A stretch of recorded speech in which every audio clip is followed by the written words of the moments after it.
This man, Klaus Schwab, has served on the boards of the Daily Mail, Vontobel Holding, a private banking group, and served as a member of the Bilderberg Group, which is a conglomerate of the world's elite that discuss the consensus of a free market, Western capitalism, and global interests. In 1971, a particular organisation was born, from not just Klaus Schwab, but was spearheaded by in fact 3 people. These 3 people at that given time were 3 of the most influential men of America. Henry Kissinger, who served as the United States Secretary of State and National Security Advisor under the presidential administration of Richard Nixon, and was one of the key influential figures in the Bilderberg Group. Henry Kissinger was also Klaus Schwab's mentor, where a CIA-funded course run by Henry at Harvard was where the birth of the World Economic Forum came from. Yes, there was one seminar of Henry Kissinger, which really opened my eyes. I wasn't accepted to the seminar, but I sat in. I think he let me in because I was German. And it was relatively shortly after the war. There were not too many Germans here. And this created a friendship which has endured until today. And Henry has been several times in Davos. Next we have Herman Kahn, a founder of the Hudson Institute and military strategist, and was even called the real Dr. Strangelove. Herman at the time was the leading figure in thermonuclear strategic planning, where during the mid-50s would see Henry Kissinger and Herman Kahn cross paths. And finally we have John Galbraith, a Canadian-American economist and an intellectual at Harvard. In 1945, after the death of Roosevelt and the end of World War II, John was sent to London to create a division directorship of the United States Strategic Bombing Survey, where he was tasked with evaluating the overall economic effects of the wartime bombing, later going to Nagasaki and Hiroshima to evaluate the effects of the bombings.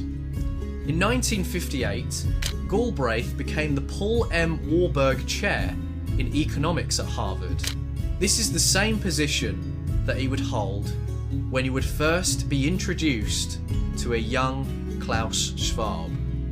These 3 men are responsible for what is now known as the World Economic Forum. We are in the midst of a crisis, a transformational crisis. The world will be quite different when it comes out of the crisis. So we have 2 tasks. The first one is to help to manage the crisis, and second, to shape the post-crisis world. In the year 1970, Klaus Schwab wrote a letter to the European Commission and asked for help in setting up a non-commercial think tank for European business leaders. The European Commission would then sponsor the event. The Commission is a group of politicians, men and women, who meet every Wednesday in Brussels. We call them commissioners.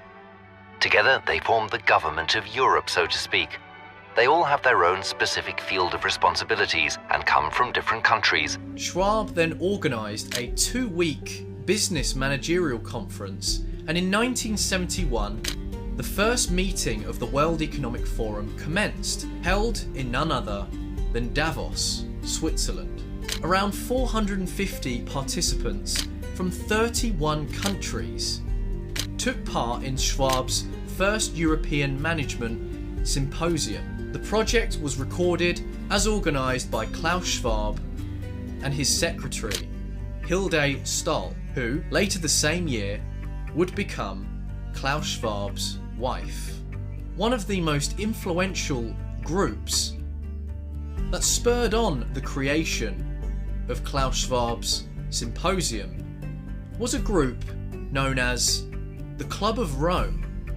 The Club of Rome is a think tank of scientific minds and elites that mirrors the World Economic Forum in many ways.